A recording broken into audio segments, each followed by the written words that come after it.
Officer ಬಗ್ಗೆ ಏನ್ ಹೇಳಿ, ಚಿಕ್ಕಂದಿನಿಂದ ನನ್ನನ್ನ ಯಾವಾಗಲೂ ಸಪೋರ್ಟಿವ್ ಆಗಿ ಮಾಡಿದ್ದಾರೆ. ನಾನು ಇದಕ್ಕೊಂದು ಇನ್ಸಿಡೆಂಟ್ ಹೇಳ್ತೀನಿ. ಚಿಕ್ಕಂದಿರ್ಬೇಕಾದ್ರೆ ನಮ್ಮ ಅಣ್ಣಂದ್ರ ಫ್ರೆಂಡ್ಸೇ ರೋಡಲ್ಲಿ ತುಂಬಾ ಇರೋರು, ಕ್ರಿಕೆಟ್ ಎಲ್ಲ ಆಡ್ತಿದ್ರು.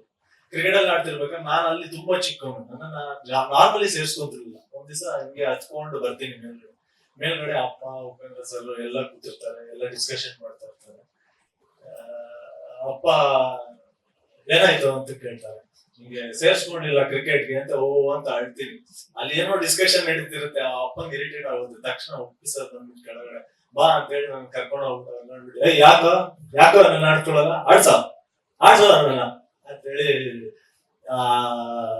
ಆ ಟೀಮಲ್ಲಿ ನನ್ನನ್ನ ಆ ಟೀಮಲ್ಲಿ ಮತ್ತೆ ಆಡ್ಸಿ ಇದ್ ಮಾಡಿ ಅವ್ರು ಹೊರಡ್ತಾರೆ. ಸೊ ಇದು ನನ್ನ ಚಿಕ್ಕಂದಿನಲ್ಲಿ ನಾನು ಆಫೀಸರ್ ನೋಡಿದಂತ ಒಂದು ನೆನಪು. ಸೊ ಅಲ್ಲಿಂದ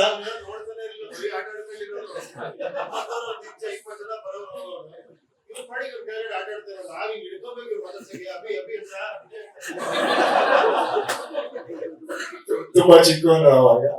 ಸೊ ಆವಾಗಿಂದ ಸಪೋರ್ಟಿವ್ ಆಗಿದ್ದಾರೆ. ಇವತ್ತು ನನ್ನ ಸಿನಿಮಾಗೆ ಬಂದು ಇಷ್ಟು ಪ್ರೀತಿಯಾಗಿ ಅಪ್ಪನ ಬಗ್ಗೆ ಆಗಲಿ ನನ್ನ ಬಗ್ಗೆ ಆಗಲಿ ಅಷ್ಟು ಪ್ರೀತಿಯಾಗಿ ನಾವು ಇಷ್ಟು ಮಾತುಗಳನ್ನ ಮಾಡಿ ನಮ್ಮ ಟ್ರೈನರ್ ಲಾಂಚ್ ಮಾಡಿಕೊಟ್ರು. Thank you sir, thank you. ನಿಮ್ಮ ಬ್ಲೆಸ್ಸಿಂಗ್ ಯಾವಾಗ ನನ್ನ ಮೇಲೆ ಹೀಗೆ ಇರಲಿ. ಲೇಟೆಸ್ಟ್ ಹಾಗೂ ಇಂಟ್ರೆಸ್ಟಿಂಗ್ ಸುದ್ದಿಗಳಿಗಾಗಿ ಬಾಸ್ ಟಿವಿ ಕನ್ನಡ ಚಾನೆಲ್ನ ಸಬ್ಸ್ಕ್ರೈಬ್ ಮಾಡಿ, ಹಾಗೆಯೇ ಬೆಲ್ ಐಕಾನ್ ಪ್ರೆಸ್ ಮಾಡಿ. ಇದರ ಜೊತೆಗೆ ಫೇಸ್ಬುಕ್, ಇನ್ಸ್ಟಾಗ್ರಾಮ್, ಎಕ್ಸ್ನಲ್ಲೂ ಮಿಸ್ ಮಾಡದೆ ಫಾಲೋ ಮಾಡಿ.